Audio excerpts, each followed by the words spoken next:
everyone, welcome back to the channel. Thank you so much for tuning in.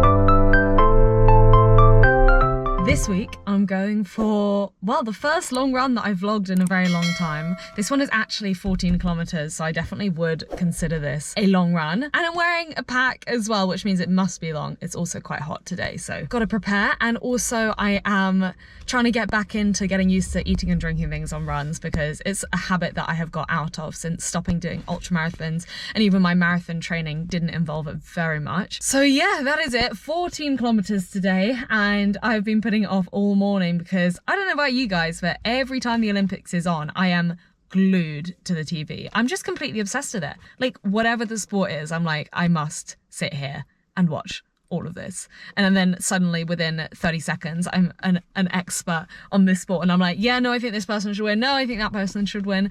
And obviously I know absolutely nothing about it, but it means that I have to be there watching all of them. So this morning it was the men's and women's 8s in the rowing, and that was incredible to watch. By the time this goes out, you will have already seen the spoilers, so you know, we got some medals, which is amazing and very inspirational. But I don't know about you guys, but when I watch other people do exercise, sometimes it motivates me, but mostly it just makes me feel very tired. I feel tired. I feel like I've just rowed 2,000 meters in a boat. Anyway, I'm gonna give this run a go. I can't put it off for any longer, so I will bring you guys with me. Right, I've actually just read this. It's not just 14 kilometers. It's 4 kilometers at a comfortable pace, then 6.5 kilometers at 5:20 per kilometer, and then 3.5 kilometers at a comfortable pace. Oh, we'll see how that goes. I am completely knackered today, so this should be interesting. But I don't know, breaking it up like that definitely makes it feel a little bit more interesting. But I'm gonna just wait a minute and then put that on my watch so that I don't have to get out my phone and, you know, worry about how far I've gone and all that kind of stuff. So more delays. So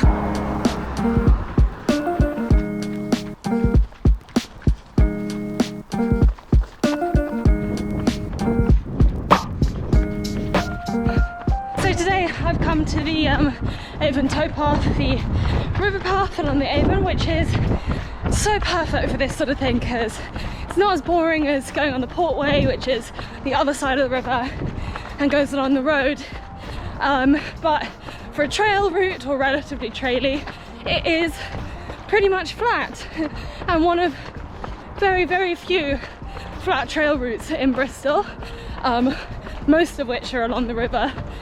So if I want to go out for anything more than about 10 kilometers, I have to, on trails, then I really have to come here or go out to Conan River Park. Both of them are gorgeous. This way you get the added advantage of seeing the Clifton Suspension Bridge, which is obviously beautiful and kind of iconic, and it makes me feel so lucky to live in Bristol because it really is just the best. My plan today is 7 kilometers out, 7 kilometers back. Nothing fancy, no fancy loops. I have to save that for the longer distances. And this is one thing, I don't know about you guys, but when I start training for bigger races, it's so nice because you have to go out for like, what, a 3-hour run, 30-kilometer run, something like that. You get to travel to such cool places and explore loads of different routes that you wouldn't necessarily if you're just training for a 10k or something, for example. So I do miss that, and I did Paris Marathon back on the 7th of April, and after that I had to take quite a lot of time out, so I'm still building up really slowly. And if you're wondering what I'm training for at the moment, I am training for the Oxford Half Marathon, which is not my usual jam of ultra marathons, trail races, all that kind of stuff. It is instead just a way of getting back into running regularly, and building up from struggling with 3 runs a week to doing 4 runs a week relatively comfortably. Although this week, which is week 10 of my training, has been a lot more difficult because last weekend I had my friend's wedding, so by the time we got to Monday I was completely exhausted. So it's been a bit of a struggle this week, but if I think back to even when I was training for Paris Marathon, I could not be doing 4 runs a week. So yeah, there has been progress, let's just put it like that. I'm not where I'd like to be, but I'm a lot further ahead than I used to be, so yeah, can't complain.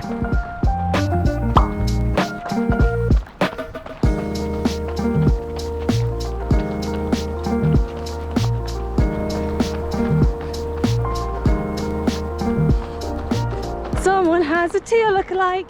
Hey baby, are you a Kelpie? You are beautiful. Yes, you are. Oh, Tia would never come up to someone else like this. You're a nice dog. I love saying hi to everyone's dogs. They have a Kelpie and they have a rescue who is from Morocco and looks exactly the same body shape as the Kelpie, but just in a different colorway. Super cool. Also, everyone that I've smiled at on the trail today has smiled back to me, so today is a good day. Everyone is clearly in a good mood. It is actually embarrassing how much it affects my runs when people don't smile back. Like, I get a lot of people are really in the zone, but if they look at me and just look really angry when I'm like waving at them, I'm like, oh no, what have I done? Why do they hate me? Which is just stupid. So yeah, thank you to everyone who's been smiling at me on today's run. I'm loving it.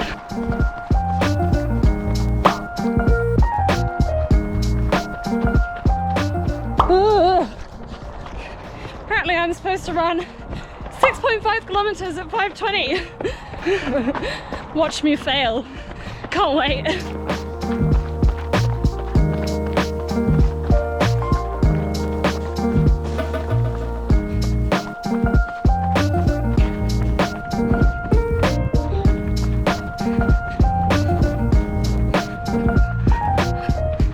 So I'm carrying 2 water bottles today.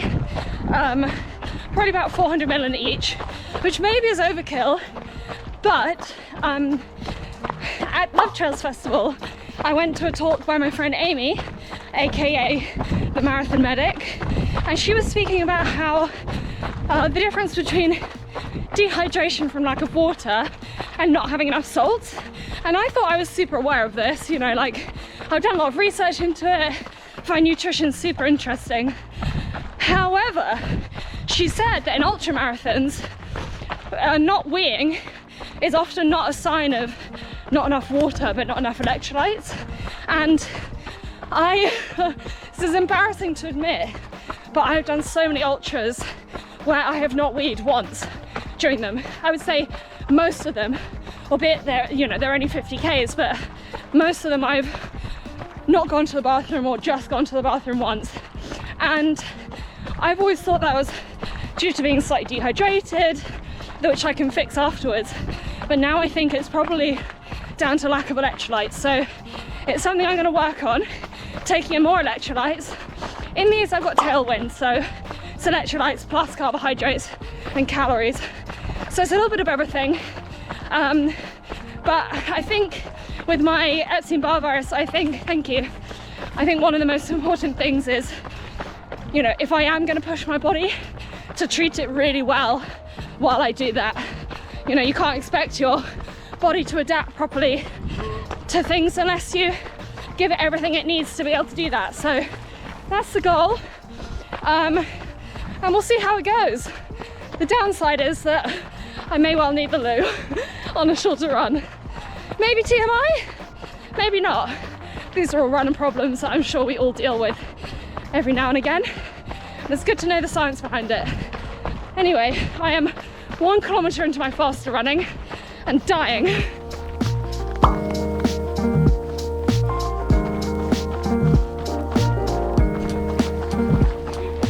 I was just thinking, one of my favorite things about watching so much of the Olympics isn't the excellence in sports, although that's definitely up there.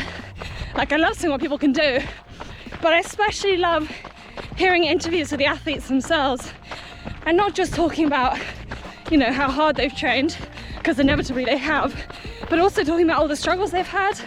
And that's been really inspiring for me, because I know I can train hard, but what I don't know is whether I'll ever get back to where I was after EBV. And seeing people come back from lung clots, psychological issues broken backs, all of this kind of stuff really inspires me.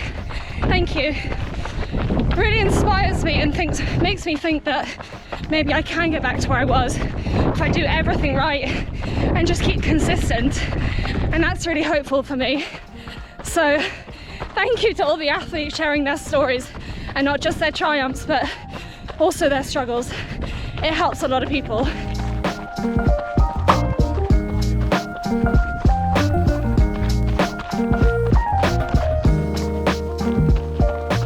About to get to a hill I always dread. It's so brutal. I've been doing too much flat running recently, that's the problem. I'm just gonna shuffle up it. There's no other way. I just got up the hill, suddenly did the maths in my head. I'm supposed to be turning back now. In fact, half a kilometre ago. Guess we're doing a longer long run today. At least I get to go down this hill again. Woohoo! Hi. Good luck, it's horrible. Enjoy, I hated it.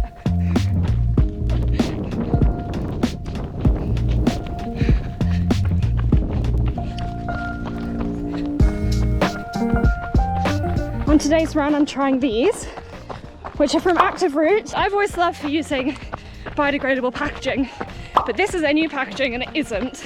So that's slightly disappointing, but they sent them out to me, so I'm gonna try them anyway. I think I need them right now. It is sweltering. Basically crystallized ginger. Very yummy, quite strong. I'd say if you don't like ginger, you're gonna hate it. Personally, I love ginger, and it's great for settling stomachs as well.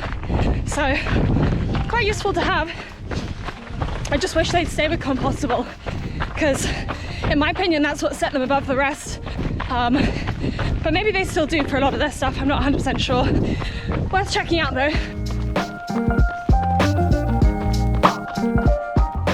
4 kilometers into my fast little bit, 2.5k to go. My heart is dying a death, but I'm hitting all the paces. This is new to me. This is fun.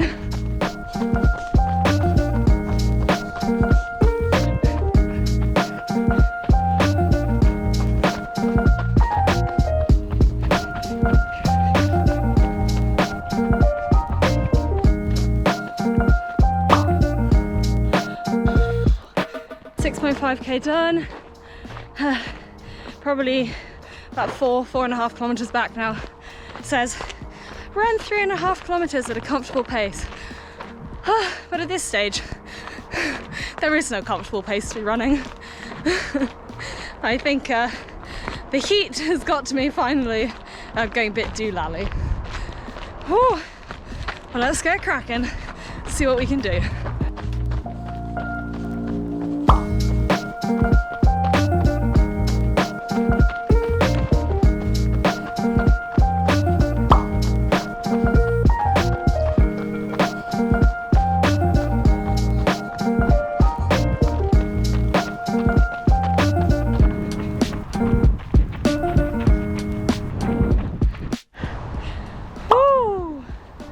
Workout finished.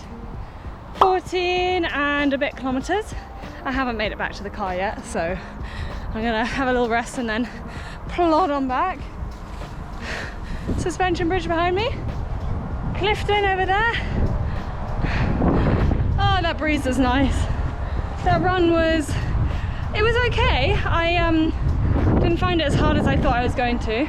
I think it surprises me every day how much weight I have gained since I stopped doing ultramarathon training, because my poor thighs chafe together on any run over about 10 kilometers, which is painful, and I need to do something about that, because usually I would be wearing like cycling style shorts, so longer, but they're in the wash at the moment, so these shorts are inadequate for longer runs, let's just put it like that.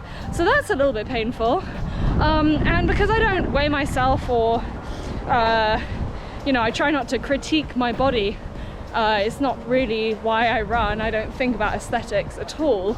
I just hadn't really noticed how much of a difference it makes in terms of how I feel when I run and like how my body moves and stuff. But on longer runs I can definitely feel it. But you know, it's not surprising. I'm not ultramarathon training, I'm not doing 50-kilometer weeks every week, I'm not strength training 3 times a week and all that kind of stuff. So it's not surprising. I find it amazing how our bodies change to adapt what we're doing, and for the last few months I have needed to recover, so that is what my body has needed to be doing. Anyway, enough about that. I'm going to plod on back to the car. Also, I think some of you maybe will ask me about my running pack. You may notice that it's new. Basically my last one, my beloved Columbia one I got back in 2018 or 2019, had a hole in it, and it was in the pocket where the flask and my phone go, and after fixing it a few times and it falling apart a few times, I basically realised that I couldn't put anything in that pocket without it just falling out at some point during the run. And obviously when that's your phone, that's slightly problematic. So I got this new one at Love Trails and I adore it. It's so nice. It's from Silver, who do head torches and stuff. And I didn't know they did packs, but I can't remember which one this is. I think it's like a 5 or a 7 litre one or something. And so far so good. I'd say there's only one annoyance, which is that there's a whatchamacallit, like a little tag thing here, which is for holding your poles on your back, but it flaps when I run because it's not got any poles in it, so I just tuck it under there and it's kind of fine. But I felt a bit bad for the last few years because everyone always asked me where my teal blue pack was from, and I would say Columbia and they'd say I can't find it, and I'd say that's because they don't do it anymore. For some reason brands are insistent on creating something for one season only. Everyone finds out that they love it, and when in a few years time they go back to rebuy it because inevitably it breaks after a lot of use, it's no longer available. Why do they do this? So anyway, I can finally recommend a pack. I've worn this around and about and for short runs, but this is the first time I've actually worn it for a long run with food and water in it, and it worked really well. So yeah, I think they've done a good job. And also, as a relatively small woman, I find it tough to find packs that are tight enough and don't bounce, and this is definitely that. It's on the tightest ones, but yeah, it fits perfectly. Alrighty, run done. That was tiring. It's pretty warm today. It's good training though. So here we go. See my heart rate in the middle bit where I was doing the fast-paced stuff. I don't know if you can see that. It's actually embarrassingly high. Recovery 73 hours. That is completely insane. Sorry body, you're not getting that, but I'm productive. Yay! We all know how much that takes to do on a Garmin. That is it done for this week. I hope you enjoyed this video. If you have any questions about any of the things that I've said, my brain basically switches off when I'm running, so I actually genuinely can't remember half the things that I've said.